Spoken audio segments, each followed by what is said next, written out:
उदासी में भरे भगवान बोले, धनुर्धर ही नहीं धर्मिष्ठ था वह। तपस्वी सत्यवादी था, व्रती था, बड़ा ब्रह्मण्य था, मन से यति था, बड़ा बेजोड़ दानी था, सदैव था, युधिष्ठिर कर्ण का अद्भुत हृदय था। किया किसका नहीं कल्याण उसने, दिए क्या क्या न छिप कर दान उसने।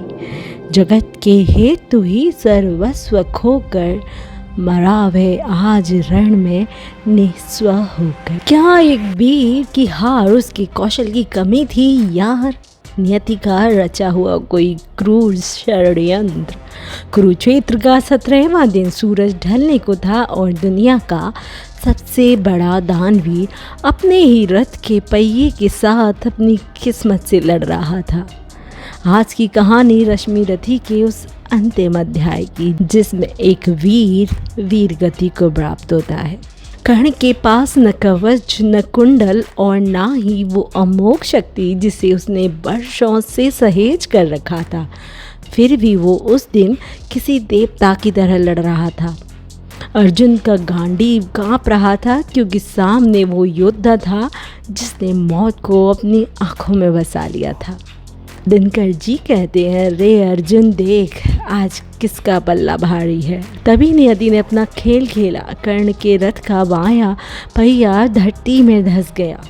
वही धरती जिसने उसे कभी अपना माना था, आज उसका साथ छोड़ रही थी। कर्ण निहत्था था, पसीने से लथपथ और अपने गुरु के दिए हुए श्राप के कारण सारी विद्याएं भूल चुका था।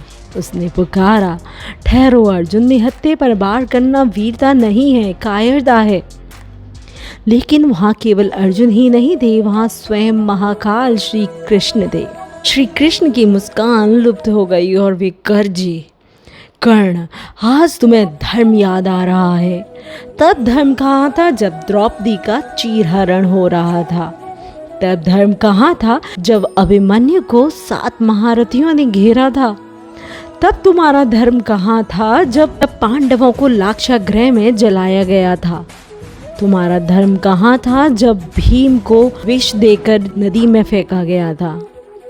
अब तुम धर्म की बातें कर रहे हो जब तुम्हारे जीवन पर आई है। कृष्ण के शब्दों ने कर्ण के तर्क को राख कर दिया। श्री कृष्ण ने आदेश दिया, हे अर्जुन मारो, और गांडी से वो अस्त्र छूटा जिसने इतिहास बदल दिया। कर्ण का मस्तक कटा पर उसका तेज कम नहीं हुआ। मरते हुए भी उस योद्धा की आंखों में संतोष था कि उसने अपनी मित्रता का धर्म निभाया। दिनकर की पंक्तियों में कहें तो मरण पर जय, विजय पर हार, कर्ण का ये था अंतिम उपहार। कर्ण हार कर भी जीत गया या अर्जुन जीत कर भी हार गए? कुरुक्षेत्र के सबसे बड़े सवाल का जवाब आप कमेंट्स में दीजिए। अगर आपको रश्मि रथी की यह सीरीज़ पसंद आई है तो स्टोरी जोन बाय प्रतिमा को अपना प्यार दें और बताएं अगली कहानी आप किसकी सुनना चाहते हैं।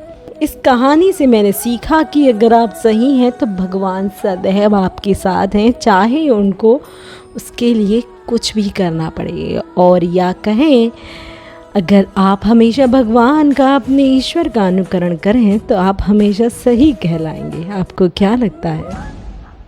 Bye bye.